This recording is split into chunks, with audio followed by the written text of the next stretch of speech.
আল্লাহ তাআলা বলেন লাআল্লাকুম তাত্তাকুন।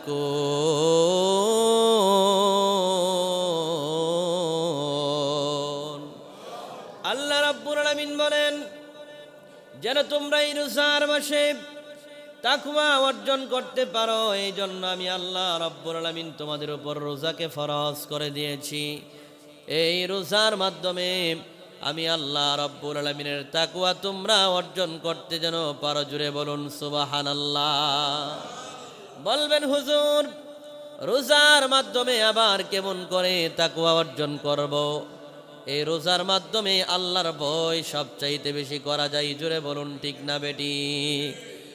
এই রোজা একমাত্র আল্লাহ রাব্বুল আলামিনের সন্তুষ্টি অর্জনের জন্যই রাখা হয়। এই জন্য আল্লাহ রাব্বুল আলামিন হাদিসে কুদসির মধ্যে বলেন ক্বালাল্লাহু আযজা ওয়া জাল্লা আস-সাওমু লি ওয়া আনা আজজি বি। আল্লাহ রাব্বুল আলামিন বলেন রোজা হচ্ছে আমার জন্যে, আর এই রোজার প্রতিদান আমি আল্লাহ রাব্বুল আলামিন নিজের হাতে দান করব। জুড়ে বলুন সুবহানাল্লাহ। ইয়া আইয়ুহাল্লাযীনা আমানু কুতিবা আলাইকুমুস সিয়ামু কামা কুতিবা আলাল্লাযীনা মিন ক্বাবলিকুম লাআল্লাকুম তাত্তাকুন।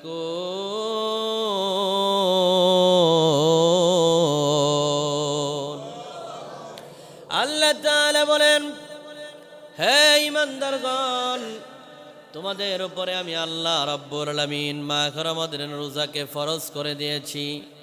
যেমনি ভাবে তোমাদের পূর্ববর্তী লোকদের উপরে রোজাকে ফরজ করে দিয়েছি, ঠিক তদ্রূপ আমি আল্লাহ তাআলা তোমাদের উপরেও রোজা ফরজ করে দিয়েছি। জুড়ে বলুন সুবহানাল্লাহ।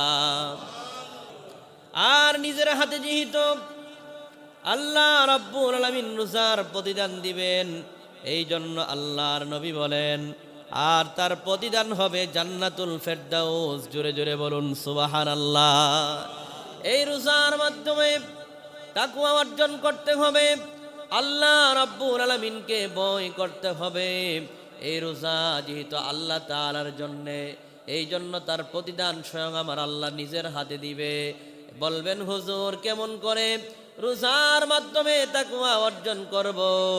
আল্লাহর নবী বলেন এরকম ভাবে রোজাদার রোজার মাধ্যমে তাকওয়া অর্জন করে দেখবেন, যখন ইফতারের সময় হয় ওই ইফতারের সময় হরেক রকমের ফল ফলাদি বিভিন্ন ধরনের খাবার সামনে উপস্থিত থাকার পরেও, এত খাবার সামনে থাকার পরেও ওই খাবারগুলা মুমিন রোজাদারগুলা চাইলেই খাইতে পারে, কিন্তু তারা খায় না। আল্লাহ রাব্বুল আলামিনের নির্দেশ হুকুম মানার জন্য ওই সূর্য যতক্ষণ পর্যন্ত অস্তমিত না হয় ততক্ষণ পর্যন্ত আল্লাহ তাআলার নির্দেশ পালন করে। জুড়ে বলুন ঠিক না বেটি?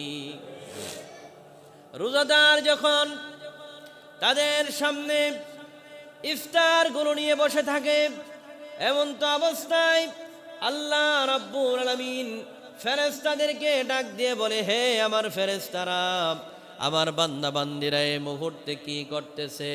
যদিও আল্লাহ তাআলা নিজেই সব কিছু দেখে, দেখার পরেও ফেরেশতাদেরকে ডাক দিয়ে বলে ফেরেশতারা রে, আমার বান্দা বান্দিরা এই মুহূর্তে কি করতেছে?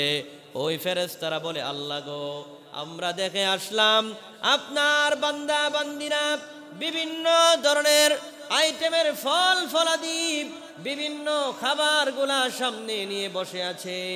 আল্লাহ বলেন হে আমার ফেরেশতারা, এত ধরনের খাবার তারা সামনে নিয়ে বসে আছে, তারা এগুলা খায় না কেন? বলে আল্লাহ তারা আপনার ভয়ে খায় না। এই জন্য আল্লাহ রাব্বুল আলামিন ওই অবস্থার মধ্যে ইফতারের সময় ফেরেশতাদেরকে ডাক দিয়ে বলে ও আমার ফেরেশতারা, তারা কি আমি আল্লাহকে ভয় করে? ফেরেশতারা বলে আল্লাহ অবশ্যই আপনাকে ভয় করে বলেই তো তারা এই খাবারগুলা সামনে থাকার পরেও, সারাদিন ক্ষুধার্ত থাকার পরেও এই খাবারগুলা সামনে উপস্থিত আছে, পানি উপস্থিত আছে, সব কিছু উপস্থিত থাকার পরেও তারা এগুলা খায় না। একমাত্র আপনাকে ভয় করার কারণে। আল্লাহ রাব্বুল আলামিন তখন ফেরেশতাদেরকে ডাক দিয়ে বলে, হে ফেরেশতারা, এই বান্দা বান্দিরা তারা কি আমি আল্লাহকে দেখেছে নাকি? ফেরেশতারা বলে, না, তারা তো আপনাকে কোনোদিন দেখে নাই।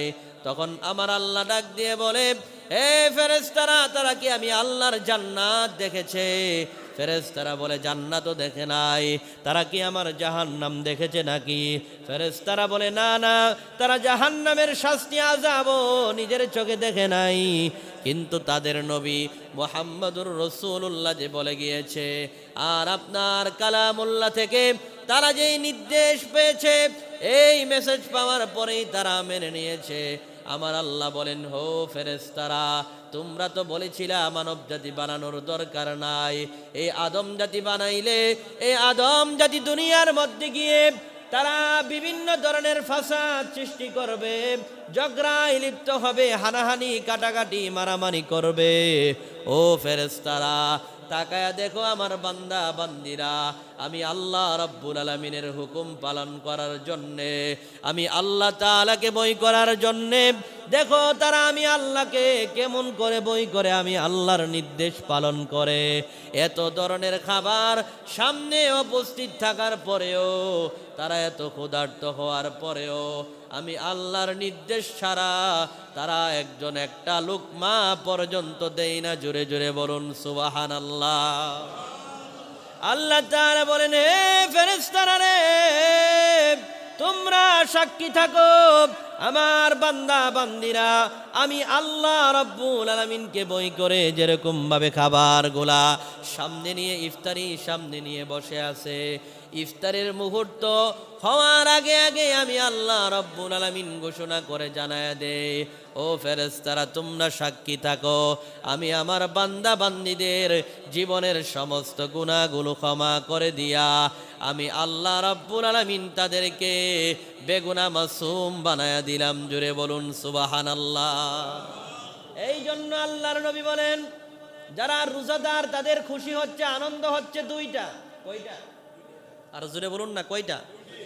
এক নম্বরে তাদের একটা আনন্দের মুহূর্ত হচ্ছে ইফতারের সময়, আর আরেকটা আনন্দ হচ্ছে ওই কিয়ামতের ময়দানে, যেদিন ওই বিভীষিকাময় দিন হবে, ওই কঠিন কিয়ামতের ময়দানে ফেরেশতারা আল্লাহ রাব্বুল আলামিনের জান্নাতের মধ্যে যখন আল্লাহ রাব্বুল আলামিনের জান্নাতের মধ্যে যখন মুমিন বান্দা বান্দিরা রোজাদাররা প্রবেশ করবে, প্রবেশ করার পরে ওই জান্নাতের মধ্যে যখন স্বয়ং আমার আল্লাহ রাব্বুল আলামিনের দিদার লাভ করবে, ওইটা হচ্ছে মুমিন বান্দা রোজাদারদের জন্য সব চাইতে বড় আনন্দের দিন। জুড়ে বলুন সুবহানাল্লাহ।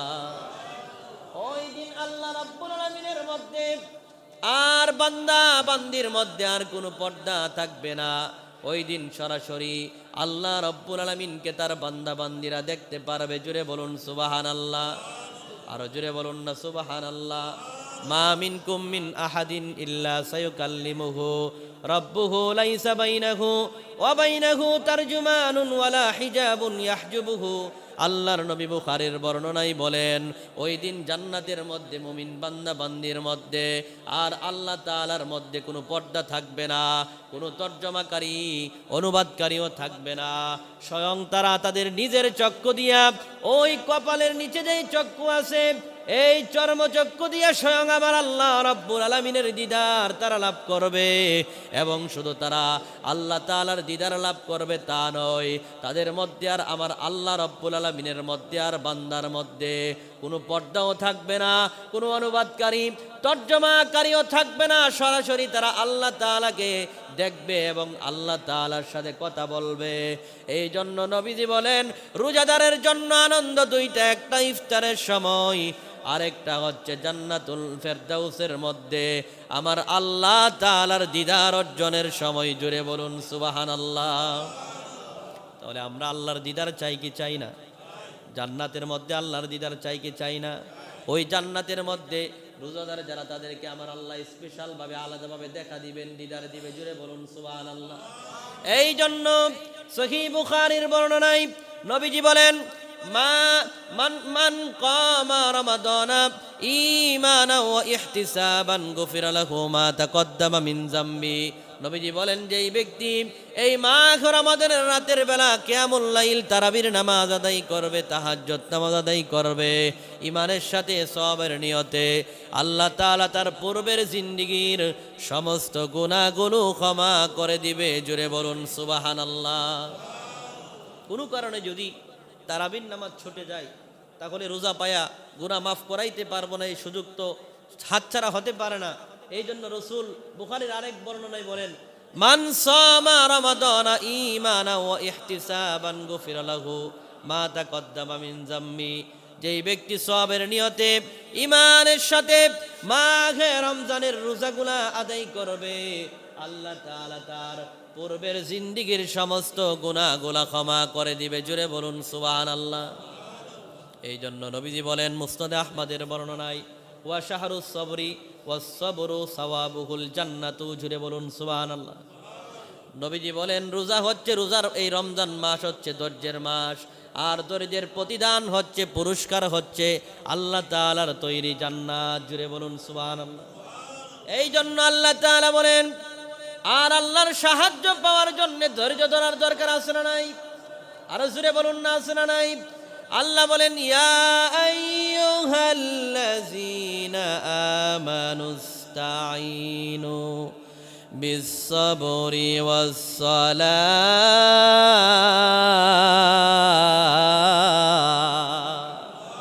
আল্লাহ বলেন তোমরা দুইটি বিষয়ের মাধ্যমে আমি আল্লাহ তাআলার কাছে সাহায্য চাও। এক নম্বরে ধৈর্যের মাধ্যমে, দুই নম্বরে সালাতের মাধ্যমে। যেহেতু এই মাঘ রমজান হচ্ছে ধৈর্যের মাস, এই ধৈর্যের মাসে যারা আল্লাহ তাআলার কাছে ধৈর্যের মাধ্যমে সাহায্য চাইবে, আমার আল্লাহর কাছে মাঘ রমজানে যা চাইবেন আমার আল্লাহ রাব্বুল আলামিন দিতে দেরি করবে না। জুড়ে বলুন সুবহানাল্লাহ। এই জন্য এই গুনাহ মাফের মাসে বেশি বেশি করে ইস্তেগফার করার দরকার আছে না নাই? আরো জুড়ে বলুন না, আছে না নাই? এই রমজান মাস হচ্ছে গুনাহ মাফের মাস, এই রমজান মাস হচ্ছে আল্লাহর নৈকট্য লাভের মাস। জুড়ে বলুন ঠিক না বেঠিক? এই জন্য রসুল বলেন এই মাঘ রমাদান পাওয়ার পরে যেই ব্যক্তি গুনাহ ক্ষমা করতে পারলো না, এই ব্যক্তি বেগুনা মাসুম জীবনের গুনাহগুলা ক্ষমা করে বেগুনা মাসুম হতে পারলো না, ওই ব্যক্তির মতন কপাল পুরা নালায়েক আর আসমানের নিচে জমিনের উপরে আর কেউ নাই। জুড়ে বলুন ঠিক না বেঠিক? কারণ রসুল বলছেন যে ব্যক্তি রোজা রাখবে, রোজার মাধ্যমে আল্লাহ তাআলা পূর্বের গুনাহ ক্ষমা করে দিবে। যেই ব্যক্তি কিয়ামুল লাইল রাতের বেলা রোজা নামাজ পড়বে, এই তারাবির মাধ্যমে আল্লাহ তার জীবনের গুনাহ মাফ করবে। আল্লাহর রাসূল বলেন হুয়া শাহরুস সবরি, এই মাস রমজান মাস হচ্ছে ধৈর্যের মাস, এই ধৈর্যের মাধ্যমে আল্লাহ তাআলা তাকে জান্নাত দান করবে। জুড়ে বলুন সুবহানাল্লাহ। তাহলে এতগুলা সুযোগ দেওয়ার পরেও যদি গুনাহ ক্ষমা করাইতে না পারেন, যদি বেগুনা মাসুম না হতে পারেন, জীবনের গুনাহগুলা ক্ষমা করে নিষ্পাপ মাসুম যদি না হতে পারেন, তাহলে আপনার মতন হতভাগা আর আরেকটা নাই। জুড়ে বলুন ঠিক না বেটি? এই জন্য রোজার মাসে রোজা রাখার দরকার আছে না নাই? জুড়ে বলুন না, আছে না নাই? বেশি বেশি করে ইবাদত বন্দি করবেন, নফল নামাজ পড়বেন, তাহাজ্জুদ পড়বেন। এই রমজান মাসে মানুষদেরকে ইফতার করানোর চেষ্টা করবেন। বলবেন হুজুর ইফতার করাইলে কি লাভ? আল্লাহর রসুল বলেন কেউ যদি একজন রোজাদার ব্যক্তিকে ইফতার করায়, একটা খেজুর দিয়ে যদি অথবা এক গ্লাস পানি দিয়েও যদি কাউকে ইফতার করায়, আল্লাহ তাআলা ওই রোজাদারের সম পরিমাণ সওয়াব তার আমলনামায় লিখে দিবে। জুড়ে বলুন সুবহানাল্লাহ। আর জুড়ে বলুন না সুবহানাল্লাহ। তাহলে রোজাদারকে ইফতার করাইলে সওয়াব আছে না নাই? আরো জুড়ে বলুন না, আছে না নাই? নবী বলেন যে আপনি সারাদিন রোজা যে রাখলেন, রাখার পরে সেই যেই সওয়াব পেলেন, কোনো একজন রোজাদার ব্যক্তিকে যদি একটা খেজুর দিয়ে অথবা এক গ্লাস পানি দিয়েও যদি ইফতার করান, তাহলে আল্লাহ তাআলা ওই রোজাদারের সম পরিমাণ সওয়াব আপনার আমল নামায় দিবে। আবার আমাদের এলাকার মধ্যে অনেকে কিন্তু বইয়ের মধ্যে থাকে যে আরেকবার ইফতার খাইলে আমার রোজা মনে হয়, সওয়াব মনে হয় উনা নিয়ে যাবে। রসুল বলেন অথচ যেই ব্যক্তিকে ইফতার করাবে ওই রোজাদার ব্যক্তির আমল নামা থেকে যাররা পরিমাণ সওয়াব কাটা হবে না, আল্লাহ তাআলা তার আমল নামাই তো তার সওয়াব দান করবেই, আলাদাভাবে যেই ব্যক্তি ইফতার করালো তাকেও আল্লাহ তাআলা ওই রোজাদারের সম পরিমাণ সওয়াব দিবে। জুড়ে বলুন সুবহানাল্লাহ। এই জন্য বাবাজিরা আমার, আমাদের সমাজে অনেক অসহায় ব্যক্তি আছে, ভালো একটা ইফতার করতে পারে না, ওই সাহারির সময় ভালো কিছু খেয়ে সাহারি করতে পারে না, তাদেরকে আপনারা সহযোগিতা করবেন, তাদেরকে ইফতারের ব্যবস্থা করবেন, সাহারির ব্যবস্থা করবেন। এই রমজান মাস হচ্ছে বেশি বেশি দান খারাতের মাস। জুড়ে বলুন ঠিক না বেঠিক? এই জন্য বেশি বেশি করে দান সদকা করবেন। এই জাকাত আদায় করার মাস, ইনশাল্লাহ আগামী জুমাতে আমি জাকাতের বিস্তারিত আলোচনা করব। এই রমজান মাসের মধ্যে বাবাজিরা আমার অশ্লীল কথাবার্তা বলা যাবে না। অনেকে আছে রোজা রাখে ঠিকই, সারাদিন ইয়াং জেনারেশন যারা আছে গেমস খেলে, কি খেলে কথা বলে না, কি খেলে গেমস খেলে। তো গেমস খেলার তো এমনিতেই হারাম, কারণ মোবাইলের খেলার মধ্যে কোনো আপনার উপকার নাই। এই জন্য ক্যারাম, লুডো, গেমস, মোবাইলের গেমস যেগুলো আছে এগুলা খেলাধুলা করা এমনিতেই হারাম। আর রমজান মাসে রোজা রেখে যদি গেমস খেলে সোয়াব আছে, সোয়াব হবে, রোজার কোনো উপকার হবে না, রোজা মাকরুহ হয়ে যাবে। এবং অনেকে আছে আবার নাটক দেখে, মুভি দেখে রোজার মাসে, আছে না নাই? এই জোরে বলেন না, আছে না নাই? এই নাটক, মুভি, অশ্লীল ভিডিও দেখলে রোজা মাকরুহ হয়ে যাবে। এই জন্য রোজার যেই মাস, রোজার মাসের মধ্যে রোজার পবিত্রতা রক্ষা করতে হবে। জুড়ে বলুন ঠিক না বেটি? এই রোজার মাসে যদি আপনি অশ্লীল থেকে ফিরে না আসতে পারেন, রোজার মাসে যদি অশ্লীল কাজই করেন, তাহলে তো রোজা আপনাকে পবিত্রতা অর্জন করাইতে পারল না। এই রমজান মাস যেহেতু পবিত্রতার মাস, এই জন্য সমস্ত অশ্লীল কাজ থেকে, গুনার কাজ থেকে ফিরে আসতে হবে। তাহলেই এই রমজান মাস আপনাকে বেগুনা মাসুম বানায়া, আপনাকে আল্লাহর ওলি বানায়া, এরকম একজন খাঁটি মুমিন বানায়া দিবে। এই রমজানের প্রতিদান আল্লাহ তাআলা সরাসরি আপনাকে তৈরি জান্নাত দিবে। জুড়ে বলুন সুবহানাল্লাহ। অনেকে আছে রোজা রাখতে পারে না, অর্থাৎ অসুস্থতার কারণে এরকম বার্ধক্য চলে আসছে যে সে আবার সুস্থ হবে, এরকম কোনো সম্ভাবনা নাই। তাদের জন্য আল্লাহ তাআলা ফিদিয়ার ব্যবস্থা করে দিয়েছেন, অর্থাৎ তারা কাফফারা দিবে। একজন মিসকিনকে 2 বেলা পেট ভরে খাবার দিবে, এরকমভাবে তার কাফফারাগুলো আদায় করবেন। অনেক এরকম লোক আছে যে সে আর সুস্থ হওয়ার কোনো সম্ভাবনা না, এরকম অসুস্থ হয়ে গেছে, মানে বার্ধক্যের কারণে বিছানায় পড়ে গেছে, আর জীবনে কখনো সুস্থ হবে না। ওই ব্যক্তিগুলার ক্ষেত্রে কাফফারা দিতে হবে। কাফফারা কি দিবেন? 2 বেলা মিসকিনদেরকে খাবার দিবেন, ভালো খাবার যেটা আছে, অথবা সদকাতুল ফিতর অনুযায়ী যেই আপনার পরিমাণের টাকা, এই পরিমাণের টাকা 2 বেলার টাকা হিসাব করে দিতে হবে। এইভাবে আপনার অনেকে আছে রোজার মাসে আল্লাহ তাআলা রাতের বেলা স্ত্রীর কাছে যাওয়া, সহবাস করা আল্লাহ বৈধ করে দিয়েছেন। জোরে বলুন সুবহানাল্লাহ।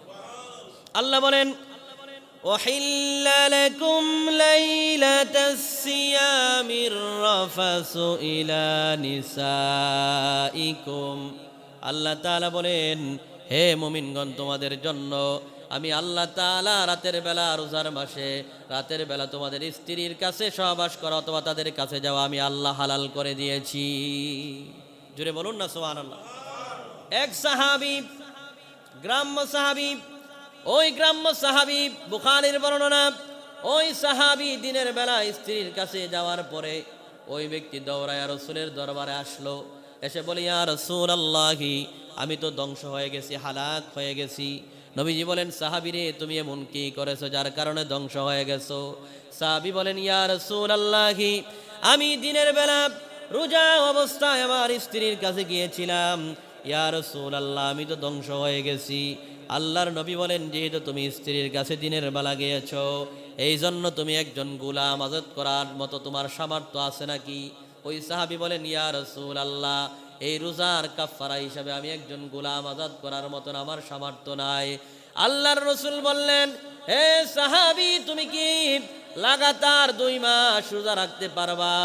সাহাবী বলেন, ইয়া রাসূলুল্লাহ, আমি হচ্ছে একজন দিনমজুর, অর্থাৎ দিনের বেলা সারাদিন কাজ করি, এই কাজের যেই পারিশ্রমিক পাই এটা দিয়ে আমার সংসার চলে। আমি যদি লাগাতার 2 মাস রোজা রাখি, ইয়া রাসূলুল্লাহ, আমার পরিবার চলবে না। আল্লাহর নবী গো, লাগাতার আমি 2 মাস রোজা রাখতে পারবো না। রাসূল বলেন, সাহাবী রে, এ সাহাবী, তুমি কি 60 জন মিসকিনকে একবেলা খাবার খাওয়াইতে পারবা? এরকম সামর্থ্য আছে নাকি? সাহাবী বলেন, ইয়া রাসূলুল্লাহ, এরকম সামর্থ্য আমার নাই। আল্লাহর নবী বললেন, হে সাহাবী, একটা কাজ করো, তুমি এখানের মধ্যে একটু অপেক্ষা করো, দেখি আমার কাছে কোনো হাদিয়া তোফা আসে কিনা। আল্লাহর নবীকে সাহাবায়ে কেরামরা বিভিন্নভাবে হাদিয়া দিতেন।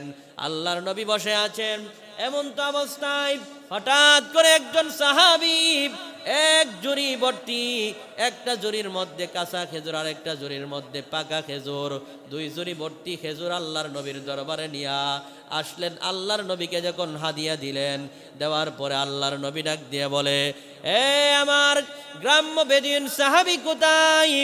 ওই সাহাবী বললেন, লাব্বাইক ইয়া রাসূলুল্লাহ, আমি এখানের মধ্যে উপস্থিত আছি। আল্লাহর নবী বললেন, হে সাহাবী, তুমি একটা কাজ করো, এই খেজুরগুলা তুমি মদিনার সবচাইতে গরিব যেই অসহায় ব্যক্তি আছে তাদেরকে তুমি এগুলা সদকা করে দাও, দান করে দাও, তাহলে তোমার রোজার কাফারা আদায় হয়ে যাবে। এই কথা বলার পরে সাহাবী ডাক দিয়া বলেন, ইয়া রাসূলুল্লাহ, এই মদিনার মধ্যে কি আমার চাইতে আর গরিব লোক আছে নাকি? এই কথা বলার পরে আল্লাহর নবী একটা মুচকি হাসি দিলেন। বুখারীর বর্ণনায় আসছে, আল্লাহর নবী যখন এই কথা বলল যে ইয়া রাসূলুল্লাহ, মদিনার ভিতরে আমার চাইতে আর গরিব লোক আর আছে নাকি? আমার মনে হয় আল্লাহর কসম এই মদিনার মধ্যে আমার চাইতে আর কোনো গরিব সাহাবী নাই। আল্লাহর নবী তার কথা শুনে মুচকি হাসি দিলেন। আল্লাহর নবী যখন হাসি দিলেন, তার দুই ঠোঁটের মাঝখান থেকে যেন ওই মুক্তার দানাগুলা জোরে জোরে পড়তেছিল। জোরে বলুন সুবহানাল্লাহ। আল্লাহর নবী মুচকি হাসি দিয়ে বলল, ও সাহাবী, তুমি একজন গোলাম আজাদ করার সামর্থ্য নাই, আর লাগাতার 2 মাস রোজা রাখার সামর্থ্য তোমার নাই, আর 60 জন মিসকিনকে খাবার দেওয়ার সামর্থ্য তোমার নাই। বললাম এই খেজুরগুলা তুমি মদিনার সবচাইতে গরিব অসহায় লোকদেরকে দান করে দেওয়ার জন্য এই সামর্থ্য তোমার নাই। একটা কাজ করো, যাও যাও, তোমার তো পরিবার আছে, ওই ছোট ছোট ছেলে মেয়ে পরিবার যারা আছে তাদেরকে খেজুরগুলা তুমি দিয়ে দাও, তারা যদি খায় তাহলে সদকা আদায় হয়ে যাবে। এই জন্য বাবাজিরা আমার, রোজার মাসে দিনের বেলা স্ত্রীর কাছে যাওয়া যাবে না। জোরে বলুন ঠিক না বেটি? গেলে কি করতে হবে? কাফারা হিসাবে একজন গোলাম আজাদ করতে হবে, অথবা লাগাতার 60টা রোজা রাখতে হবে, অথবা 60টা রোজা যদি রাখতে সক্ষম না হন তাহলে 60 জন মিসকিনকে একবেলা পেট ভরে খাবার খাওয়াতে হবে। এই জন্য সাবধান, দিনের বেলা স্ত্রীর কাছে যাওয়া বলতে তো আপনারা বুঝতে পারছেন, সব কথা তো আর ব্যঙ্গে বলা যায় না। জোরে বলুন ঠিক না বেটি? এই জন্য বাবাজিরা আমার, রমজান মাসে পরিবারের লোক যারা আছে তাদেরকে আপনারা খাওয়াবেন। এই পরিবারের যারা আছে ছেলে মেয়ে স্ত্রী, তাদেরকে খাওয়ানো এটাও একটা সদকা। জুড়ে বলুন সুবহানাল্লাহ।